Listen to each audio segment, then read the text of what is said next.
அம்மானோட support அப்படின்றது வருங்க. சுக்கிரன் அந்த பாவத்தில் உட்காந்துருக்கு, அந்த அம்மானால physical support, moral support, economical support அப்படின்றது வரும்.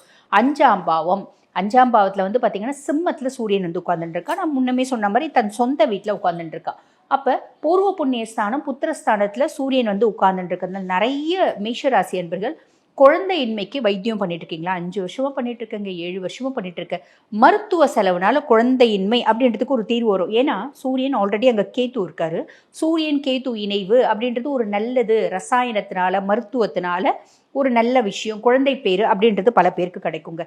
அதே மாதிரி சூரியன் 5ஆம் பாவத்தில் உட்காந்துருக்கனால அப்பா வழி சொத்துக்கள் ஏதாவது இருக்குது, அதுக்கு நான் ரொம்ப நாளாக வந்து அந்த சொத்து வருமானு யோசிச்சுட்டு இருக்கேங்க, வரத்துக்கு சான்ஸ் இருக்குது இந்த ஒரு மாத காலகட்டத்தில் அப்படின்னு சொல்லலாம். அதாவது இந்த ஆவணி மாத காலகட்டத்தில் அப்பானோட சப்போர்ட் ஃபுல் ஃப்ளெட்ஜாக கிடைக்கிறதுக்கு வாய்ப்பு உண்டு. ஏற்கனவே எங்கள் அப்பா சப்போர்ட் தாங்க, இன்னும் கொஞ்சம் இருக்கலாம். எங்கள் அப்பாவுக்கு எனக்கும் ஆகவே ஆகாதுங்க. அப்பனோட சப்போர்ட் வரலாம், மாமனாரோட சப்போர்ட் வரலாம். ஒரு அரசு துறையில் நீங்கள் வேலை செய்கிறீங்க அப்படின்னா அரசு அதிகாரிகளோட சப்போர்ட்.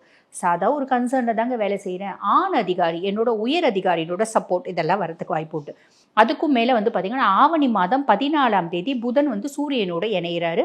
ஆவணி மாதம் 30ஆம் தேதி வரைக்கும் புதன் சூரியன் கேது சேர்க்கை தான் இருக்குது. இந்த சூரியனும் புதனும் சேர்ந்து இருக்கிறது இதை புத் ஆதித்ய யோகம் அப்படின்னு சொல்லுவாங்க.